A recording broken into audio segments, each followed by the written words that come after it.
As you all, I'm sure, know, Girlfriends and many other Black sitcoms from the 2000s are now on Netflix, which is really, really cool.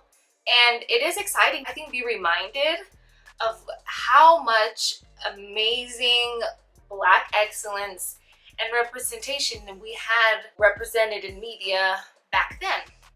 With all of these shows coming back, I want to watch all of them at some point. The show I was the most excited about was Girlfriends. Girlfriends, it has this like special place in my heart because it was my auntie's favorite show growing up. If I was at her house, we were watching Girlfriends. So it's like as soon as you hear that, you know Girlfriends is coming on. It was her favorite show and I really admire and like look up to her. So I tried to get into the show like as a kid and I just never really understood it because it was too grown for me. You know, it is a grown folks show.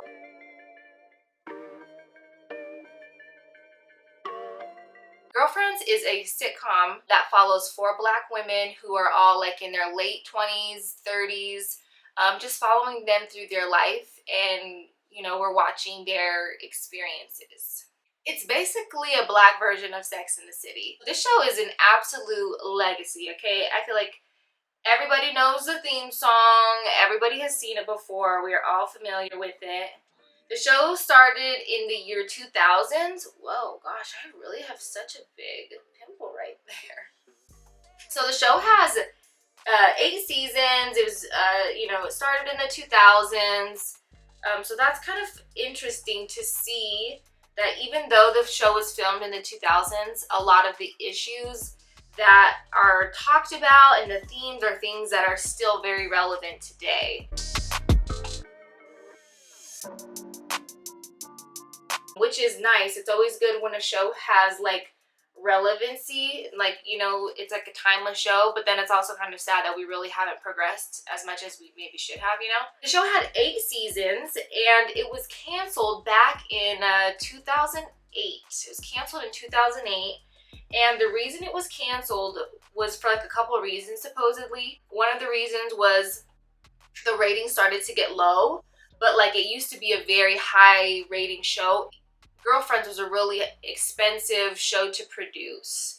So it was an expensive show to produce, the ratings weren't coming in, and this was also during that 2000-2008 writer's strike when a lot of writers for TV shows were like, we're not writing. And so any media, any TV shows from like 2007 to I would say like 2009 or 2010, like sometimes things are kind of weird because that was when the writer's strike was, and there's a lot of shows that really like lost their oomph during that time. I really want to watch all 10 seasons of Girlfriends, but I just finished season 1 and I have a lot to say. I want to talk about like my actual thoughts of the show and like the characters. We're gonna start with Joan Clayton, okay? Joan Clayton is played by Tracee Ellis Ross, and it seems like, I mean, she's a very pivotal character on the show. It seems like the show, I would say in every single episode, I've noticed it follows Joan, like mainly like what Joan's doing, and then like the side stories, what's going on with the other girls, maybe one other girl that's like gets highlighted. And it's so funny because the show is so 2000s that like sometimes it gives Joan like her own spotlight. Like when something happens, she turns to the camera and be like, oh my gosh, or just like her response, and it like does this circle thing. And I just think that's such a 2000s thing to do, and that's why, I don't know, I think that's what's so fun about watching it now, I guess, is just seeing those little 2000s type of sitcom things, because that's not really something you see anymore.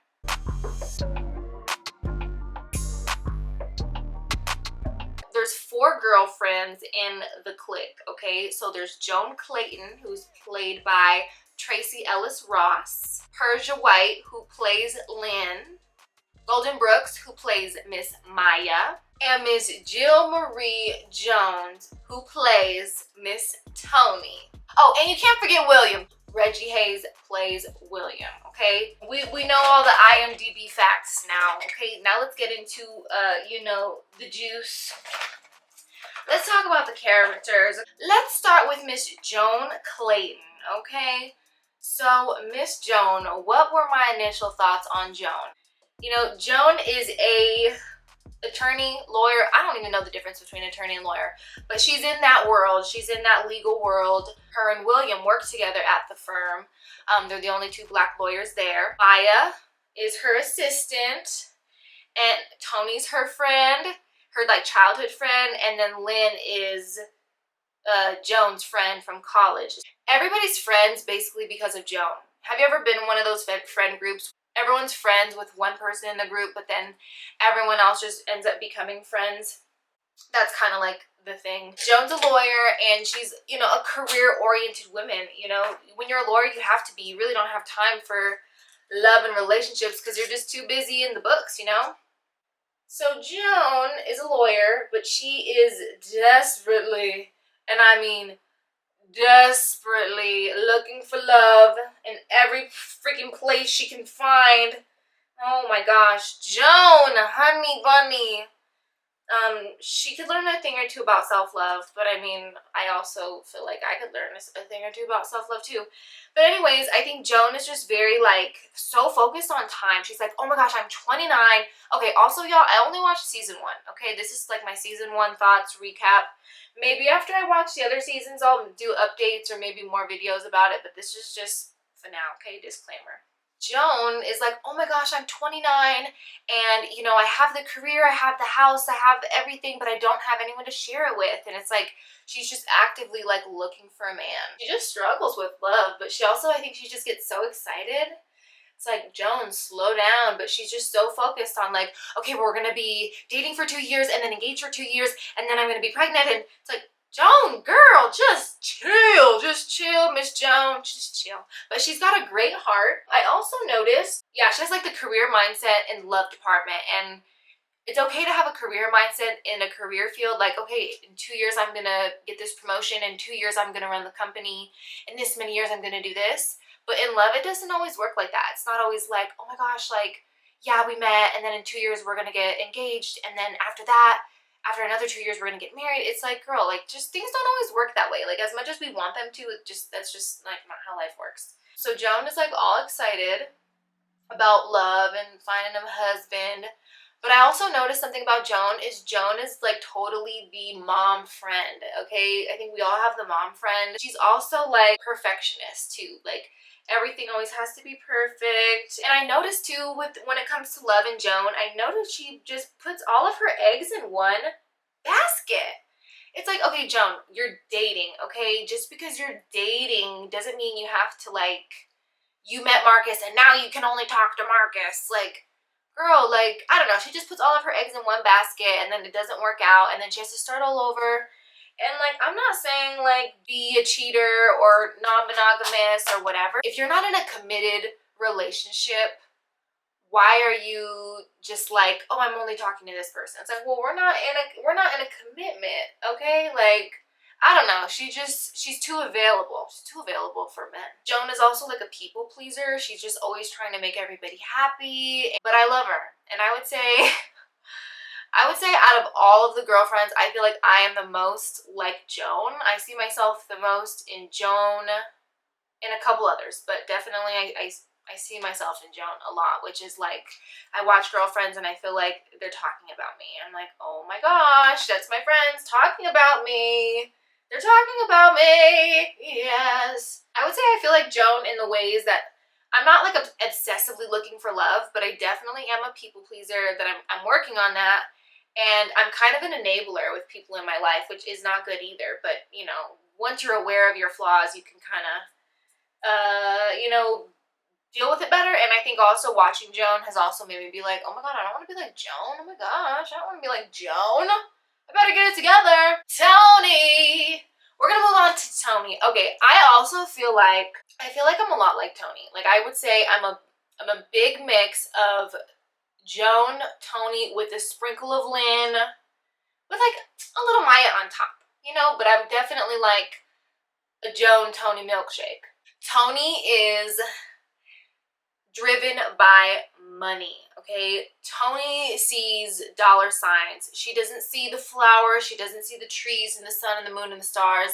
She sees money. She sees gold. She smells zeros, lots of zeros in her bank account. You know, lots of digits. That's what she sees. So Tony, her occupation is she is a real estate agent. She's normally just hanging around, going shopping, talking about money. Always talking about money and men. I would say she is the hypergamous friend. She has a completely different vibe from all the other girls. Like, well, not really, but Tony dresses in a way of like she could probably marry a millionaire, just like the way that she carries herself, her hairstyle, the way she does her hair and her makeup, the way she dresses. Like, it's very like she wants a rich man. Tony just does like messy things, okay? You know, especially if she doesn't get her way. She just really goes for what she wants. She's definitely selfish, but being selfish is not always a bad thing.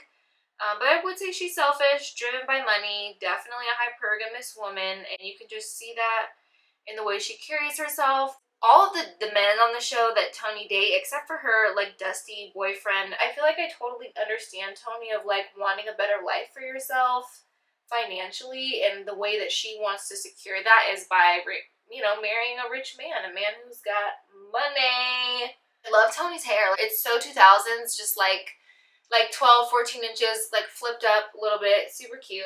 But yeah, Tony. So that's Tony. Let's get into Miss Maya. So Maya, we're going to circle back a little bit to Joan because Maya works for Joan. Maya is Joan's assistant. So I think it's really interesting. Joan and Maya are able to work together and be friends. Maya is the only girl in the group that is married. Okay, so all the girls in Girlfriends are single in season 1. So she like already has like, you know, basically what Maya and Joan want. She already has it. So she's married to this guy named Darnell. They're happily married. La la la. But the things that I love about Maya, that I wish I could be more like Maya. I would say I am probably the most like Joan and the least like Maya, but I wish I could be more like Maya. One thing I admire so much about Maya is she has a very strong, open throat chakra. She says what is on her mind. She doesn't hold back. She's authentic. She's not a people pleaser. She just goes for it. She says what is on her mind, and she's very like clever. She's witty. Like, she comes up with like the funniest things. Like, I would say out of all the girls, she's the funniest. She comes up with the funniest things to say, and she's not even trying to be funny. Like, that is just her personality. She definitely has so much knowledge about like racism, classism. She's just aware. She's definitely socially conscious and aware, and she's a conspiracy theorist. She just always talk about some conspiracy, and I always think stuff like that is kind of like fun. So I do like really appreciate Maya a lot. I do appreciate Maya a lot. Okay. Next, I'm going to talk about Lynn. Miss Lynn, okay? So Lynn is a little bit different in the way that she's portrayed on the show. So Lynn is mixed with black and white, but she was raised by white people, and she didn't find her like black identity until she went to college. I'm having so much fun talking about Girlfriends, y'all. Next, we're going to move on to Miss Lynn. Okay, Miss Lynn. I love Lynn. Lynn is also a student. She's kind of like one of those people that like is afraid to get out of school, so she just keeps going for more semesters.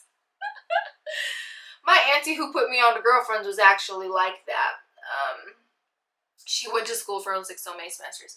So anyways, yeah, so Lynn is a student. She doesn't actually have a job. And I would say out of everyone in the group, she's the most like free-flowing spirit. You know, she's that friend that's like more spiritual. She wears the waist beads. I'm sure she's got a crystal in her bra. I'm sure she meditates and just has that more like lifestyle. Lynn Lynn is also very socially conscious. She's probably one of the, well, I would say her and Maya, well, I mean, they're all socially conscious, you know, because Lynn is a student. Like, when you're a student, you just, you know, you have the language, the verbiage, you're talking about it more often. Like, you just really know your stuff when it comes to being socially aware, because you're in those spaces more often, having those conversations. And she's definitely like a creative thinker. Like, I think she's probably the most adventurous out of all of the girls. Just really that go with the flow type. But she's also, in a way, kind of like a, like, how do I say, I don't want to say a freeloader, but like she's kind of like that friend that just expects for everyone to like help her out because she's a student, like going to school or whatever. And it's kind of like, Lynn, honey, like, just because you're a student doesn't mean you can just crash on all your friends' couches, you know what I'm saying? But I also remember, like, being a student and, like, things do get really hard because you're just literally trying to get through school. So I get that too. And Lynn, I would say a better one. Lynn, she has a very specific style. I don't know where she shops, but we can't talk about girlfriends if we don't talk about William, okay? William, he works at the law firm with Joan, but he's there quite often, and I'm glad he's around because he's funny. You know, like, Maya can't carry the whole show being funny, okay? So we've got William too, and it's just nice to have a little bit of, like, testosterone, a little bit of masculine energy on the show, just to kind of, like, balance it. And I think that's something that's different that Sex and the City doesn't have. Like, Sex and the City just focuses on the 4 girls, but, like, could you imagine if there was, like, a 5th guy there, you know? It just brings a different element to the show. It just brings a different dynamic. So I appreciate William. He's funny. Girlfriends, they touch on so many issues, like issues that women go through, issues that specifically Black women experience. And it's nice to see that being represented in media. I love that they talk about things that are, like, related to Black culture and the Black experience, but not in a corny way. Because you know how some shows, like, I'm not gonna say what shows, but there are some shows that talk about being Black and, like, it's just kind of corny. You know, like, in the way that they do it, it's like, like, this is cool, it's educational, but it's kind of corny. And in the way that it's written in Girlfriends, it's just, like, natural. For example, like, Joan's like, I don't want to speak up in the board meetings because I don't want to be perceived as that angry, stereotypical Black woman. So I was, like, easily slipped into something versus, like, other shows I've seen, it's just, like, the whole show is based off of, like, something small like that. I don't know. It just kind of flowed a little bit more, I think, when it comes to, like, Black issues and Black experiences. It just kind of flows a little bit more. Beauty. Oh my gosh, let's talk about beauty on Girlfriends. I love talking about beauty in general. I love that Girlfriends has different representations of women. I would say, like, nobody on that show looks the same. Everyone has their own look. Some other things I picked up about the show, I noticed the girls are all very brutally honest with each other. Like, they're so honest with each other that it's like, dang, I don't know if I would be able to really connect with this group. Just kidding. But yeah, they're just so honest with each other, and, like, they're like vulnerable with each other. You know, they're honest with each other. They're open. And I feel like if they make a mistake, like, they always, like, they're willing to work it out. If they ever make a mistake or they hurt somebody's feelings or something happens, like, they work it out. And one thing too I love about Girlfriends, and what I love about any show, is, like, I like that you can learn something. From every episode, there's something you can learn from one of the characters. And I love that at the end of the episode, they learn something. And, like, you know that they learned something, you know? So it's not just, like, we just sat here and watched this show for 30 minutes for entertainment. It was like, no, we learned, you know, X, Y, Z. Girlfriends can teach us so many things about friendship, about love, about being a Black woman in America. And I'm just so grateful that it's on Netflix. I love that these stories and Girlfriends, like, show legacy is going to be able to be just represented for a whole new generation of people who are watching, you know, or people who watched it growing up, like me. Well, I didn't really watch it, I didn't understand it, But I love that now as an adult, I can like get the jokes now, and like I understand what's going on, and like I can't wait to see my auntie and be like, oh my gosh. Ooh, my girlfriends. I just did my makeup. Y'all just got ready with me. I talked about my thoughts on the show Girlfriends. If you haven't watched Girlfriends, you should. If you're in your like late 20s or you're in your 30s, you'll definitely see elements of the show that you resonate with. I appreciate Girlfriends just because like a lot of what they talk about in the show I can resonate with, and it's nice. It's nice to know you're not alone. What do y'all think about Girlfriends? Let me know what you think about the show Girlfriends in the comments below. Life is too short to be anything but fabulous. Like, share, comment, subscribe, and I'll see you in the next one. Bye!